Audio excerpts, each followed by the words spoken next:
Okay, so in this video, let me run through the test review for Chapter 17.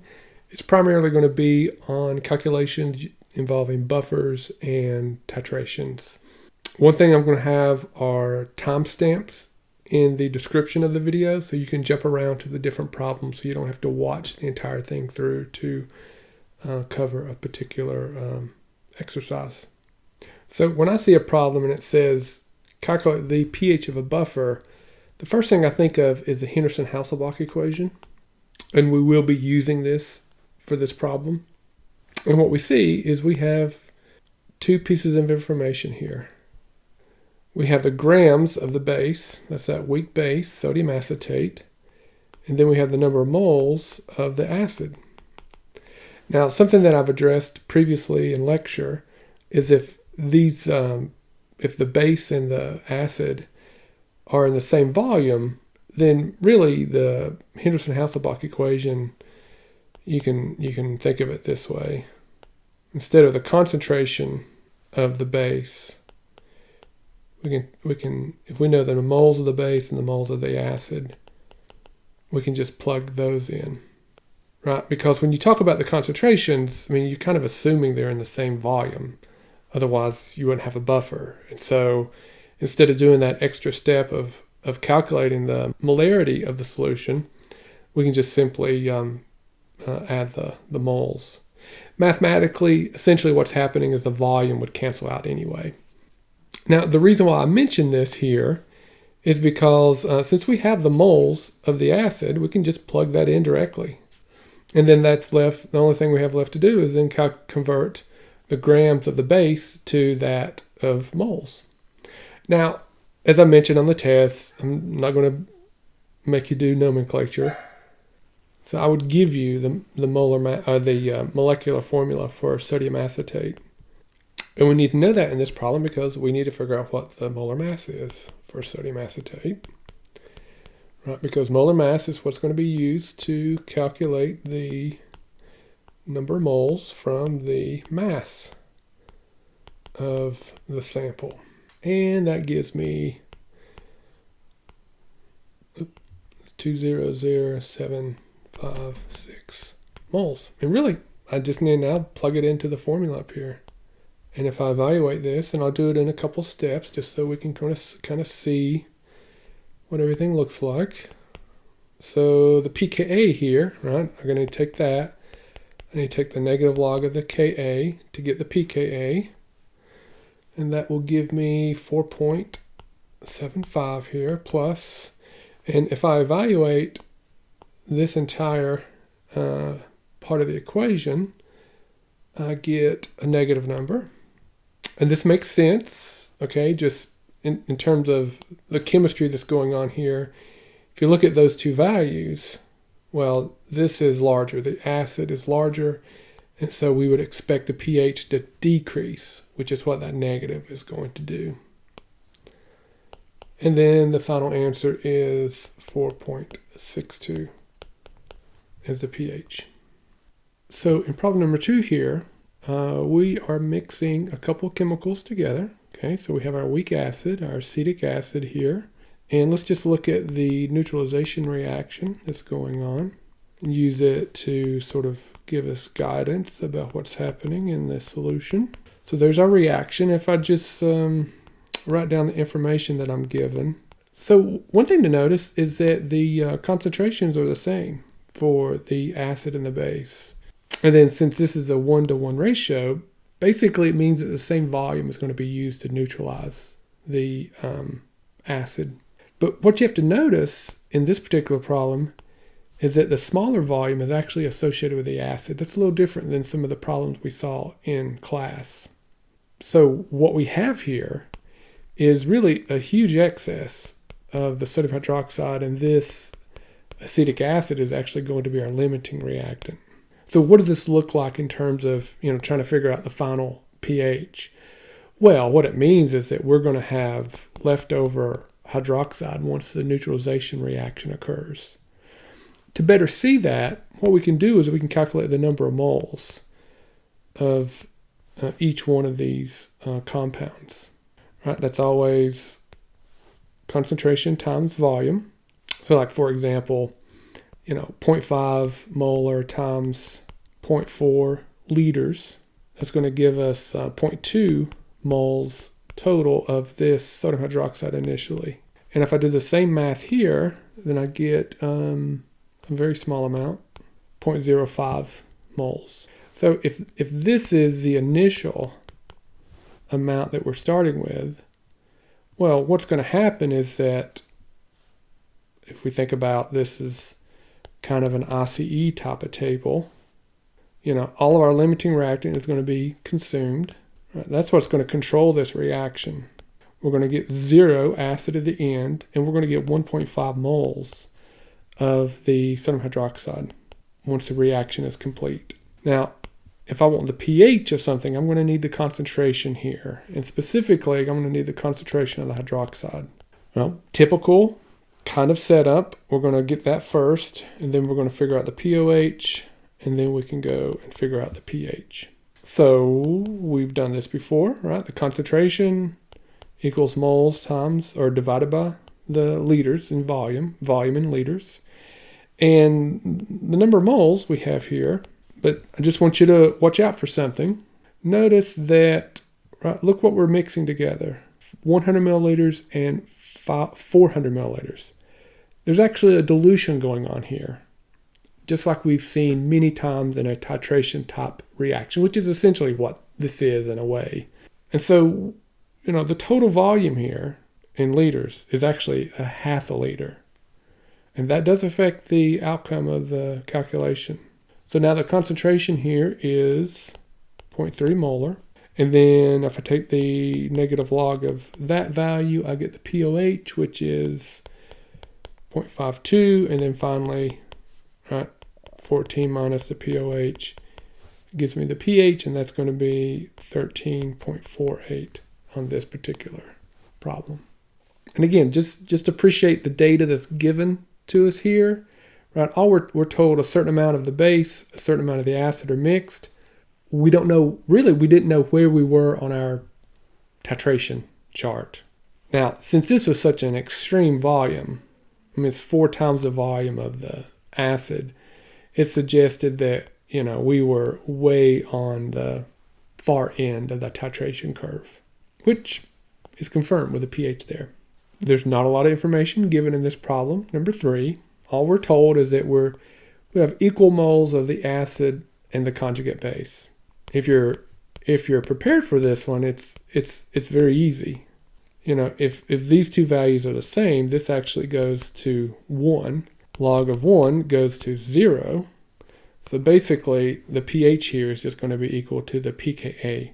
Equal molar. That was, I think, the way I described it in class with a 50-50 mix or a 1-to-1 mix of the acid and the conjugate base. And so that means that really to answer this problem, all we have to do is take the negative log of that guy to get the pKa. And if I do that, I get, 3.35. And while I'm thinking about this, especially since this problem is so quick, you can determine that on a titration curve. If you see something like that, our equivalence point, let's say the equivalence point was 10 milliliters in this hypothetical example, then that halfway point, if we go up to that part of the graph and go over, then this pH is what's equal to the pKa. So again, if you're given information of a titration curve like this, if you go to the halfway point between where you start and the equivalence point, then that value can actually give you the pKa of that acid. In problem number 4, this is one of the calculations that we've dealt with before, right? The pH at the equivalence point. Now, if you look at this particular problem here, so we know the volume of the KOH that was added, but it's telling you that that's the amount that it takes to neutralize this acid here. The reason why that's important is because that's going to help us figure out how the sample has been diluted at the equivalence point. So it actually saves us a little bit of step, a little bit of calculation, knowing that little tidbit. If you think back or look back at the other calculations dealing with this when it was a more challenging problem, you weren't given the volume. You'd have to calculate the volume. Instead, you were typically given the concentration of the potassium hydroxide or sodium hydroxide, whichever titrant was being used. Let's look at this reaction real quick. So this is the formula for formic acid. It doesn't really matter what the main point is. It's a monoprotic acid. All of these types of calculations are monoprotic acids. Right, so that's what's happened at the neutralization point. Okay, we have that solution in front of us. Now, conceptually, what we need to realize here is that at the neutralization point, that means that both of these reactants have been completely consumed, and there's none of it left. There's no excess reactant. In a sense, both are limiting reactants. The reason why that's important is because now the only thing that's in the mix is actually the conjugate base there.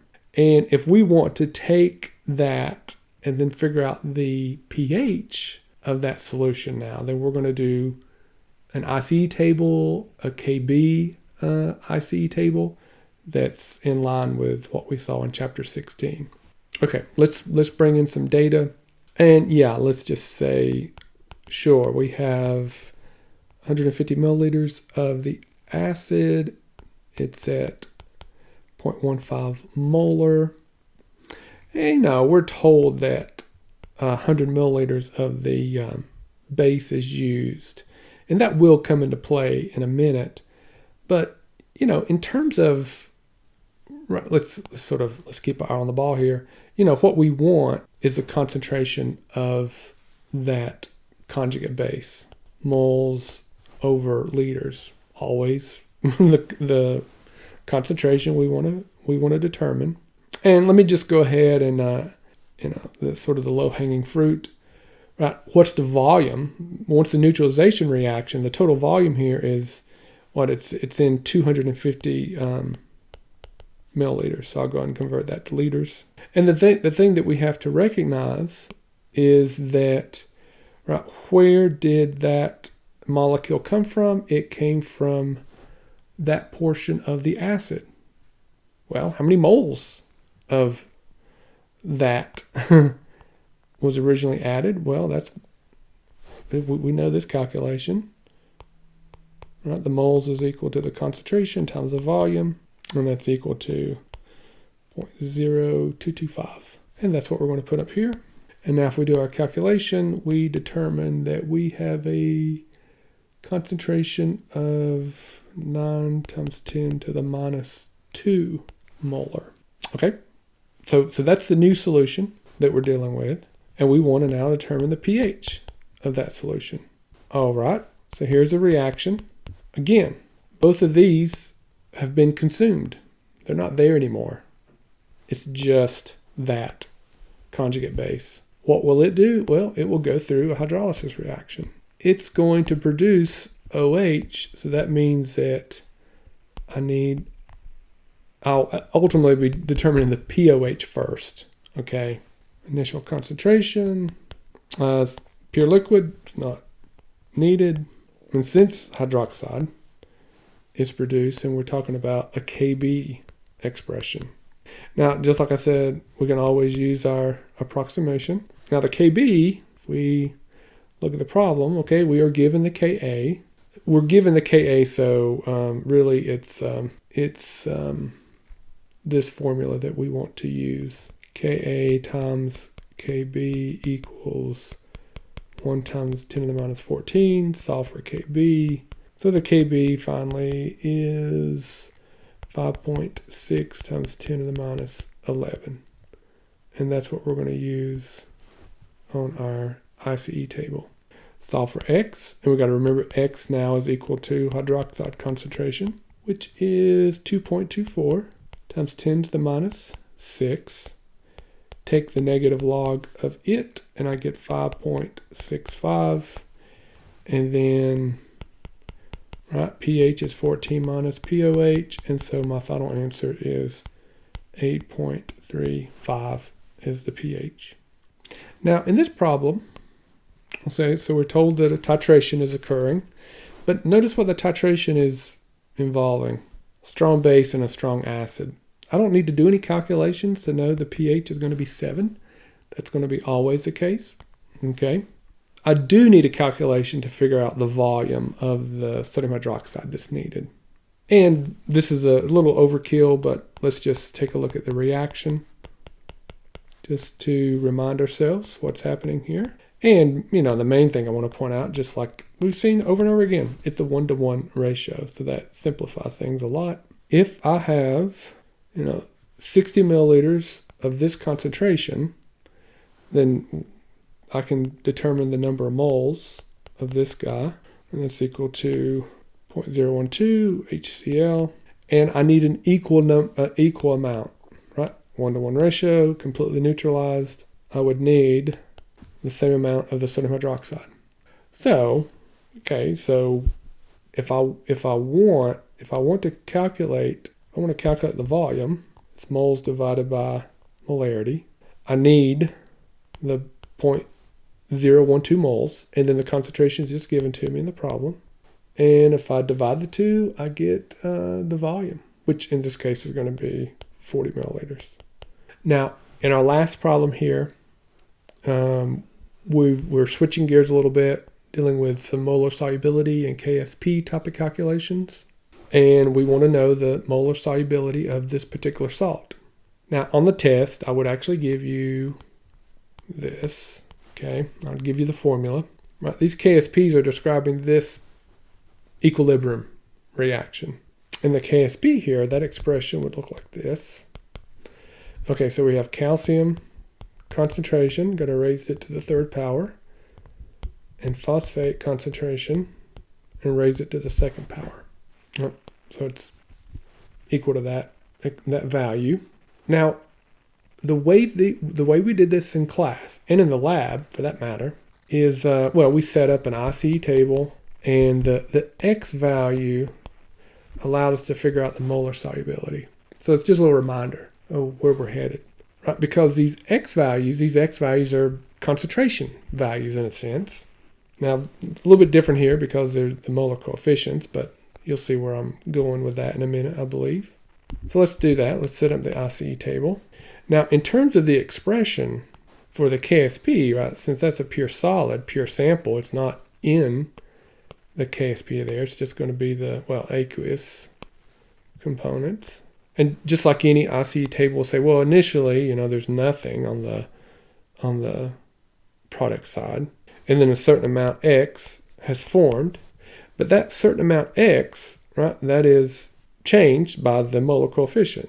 Basically what's happening, and this is what we have to realize here, is that, this X value is really describing how much of the sample has dissolved. Okay, so let's think about that just for a second.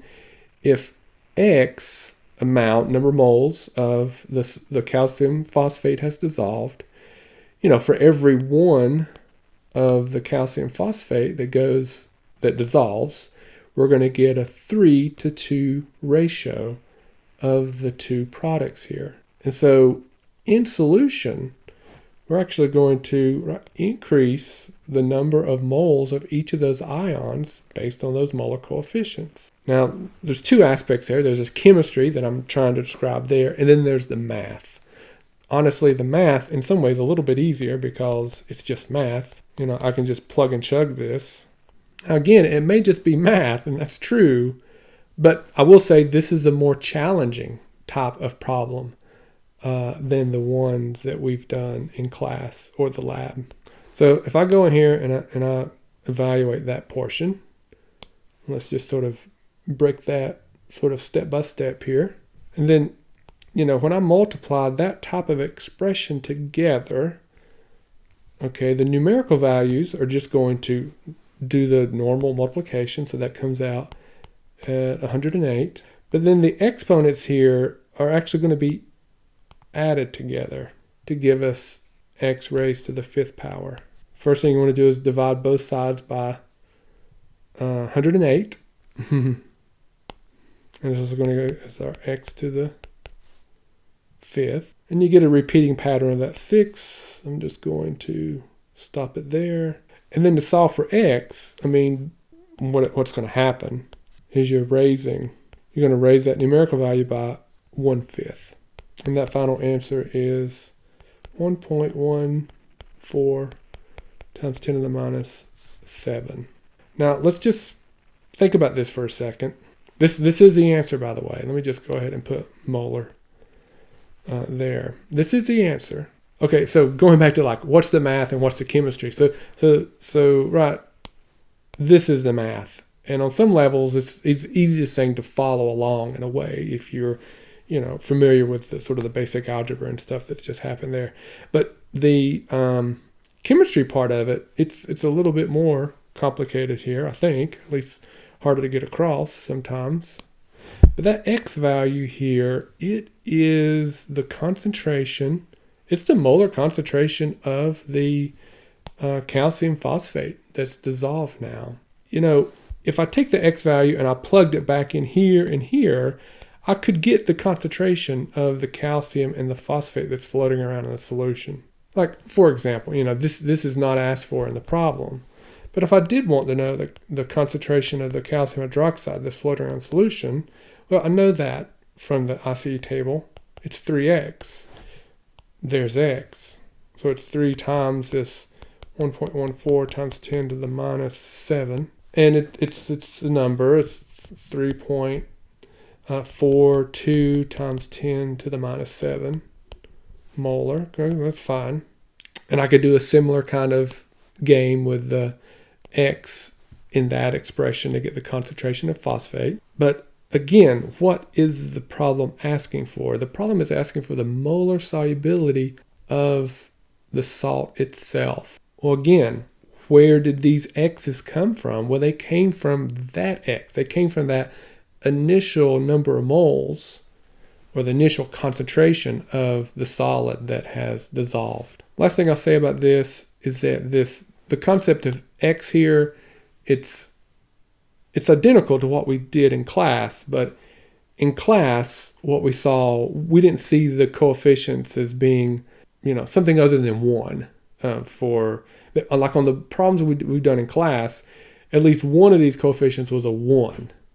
And so we always reference back, the amount of this particular ion and that one was equal because it was just a 1 in the problem. Again, this one's a little bit different because the coefficients are not 1. And again, you got to remember the x. Where's the x coming from? The x is coming from that initial amount that dissolves, and that defines the molar solubility. Okay, that's enough. And remember, there are time steps in the description of the video, so you can jump around to the different problems if you want to watch it again. Okay, thanks.